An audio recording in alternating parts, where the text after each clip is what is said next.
Hi friends, ಎಲ್ಲರಿಗೂ ನಮಸ್ಕಾರ.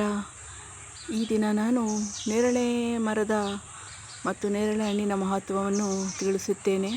ನೋಡಿ ಫ್ರೆಂಡ್ಸ್, ಇದು ನಮ್ಮನೆ ಹತ್ರ ನೇರಳೆ ಮರ ಇದೆ. ಎಷ್ಟು ಚೆನ್ನಾಗಿ ಹೂ ಬಿಟ್ಟಿದೆ ಅಂದರೆ ತುಂಬಾ ಚೆನ್ನಾಗಿ ಹೂಗಳು ಇದೆ. ನೋಡೋಕ್ಕೂ ಬಲೆ ಸೊಗಸಾಗಿದೆ. ಹೂವು ಅಂತೂ ಸಿಕ್ಕಾಪಟ್ಟೆ ಬಿಟ್ಟಿದೆ. ಹಾಗೆ ಹಣ್ಣು ಚೆನ್ನಾಗಿ ಬಿಡುತ್ತೆ. ಹಣ್ಣು ಬಹಳ ರುಚಿಕರವಾಗಿದೆ. ಈ ಹಣ್ಣಿನಲ್ಲಿ, ನೇರಳೆ ಹಣ್ಣಿನಲ್ಲಿ ಪೊಟ್ಯಾಷಿಯಮ್, ಕ್ಯಾಲ್ಶಿಯಂ, ಕಬ್ಬಿಣದ ಅಂಶ ಎಲ್ಲ ಸಿಗುತ್ತೆ. ನೇರಳೆ ಹಣ್ಣು ತಿನ್ನೋದ್ರಿಂದ ಡಯಾಬಿಟಿಕ್ನವ್ರು ಅಂದರೆ ಮಧುಮೇಹ ಇರೋರಿಗೂ ತುಂಬ ಒಳ್ಳೆಯದು. ಉರಿಮೂತ್ರ ರೋಗದವ್ರಿಗೂ ಒಳ್ಳೆಯದು.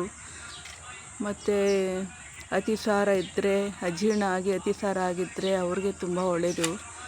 BP ಅವ್ರಿಗೆ ಒಳ್ಳೆಯದು. ಮಕ್ಕಳಿಗಂತೂ ತುಂಬಾ ಇದು ಶರ್ಬತ್ ಹಾಕೋದ್ರಿಂದ ಮಕ್ಕಳಿಗಂತೂ ತುಂಬಾ ಒಳ್ಳೆಯದಾಗತ್ತೆ. ಆದ್ದರಿಂದ ಎಲ್ಲರೂ ನೇರಳೆ ಹಣ್ಣಿನ ಕಾಲದಲ್ಲಿ ಇನ್ನೇನೀಗ ಇನ್ನೊಂದು 4-5 ದಿನಕ್ಕೆ ಬಂದುಬಿಡ್ಬೋದು ಅನಿಸುತ್ತೆ. ನೇರಳೆ ಹಣ್ಣು ಈಗಾಗಲೇ ಬಂದಿದೆ, ಶುರು ಆಗಿದೆ. ಆದರೆ ನಮ್ಮನೆ ಮರದಲ್ಲಿ ಇನ್ನೂ ಇಲ್ಲ.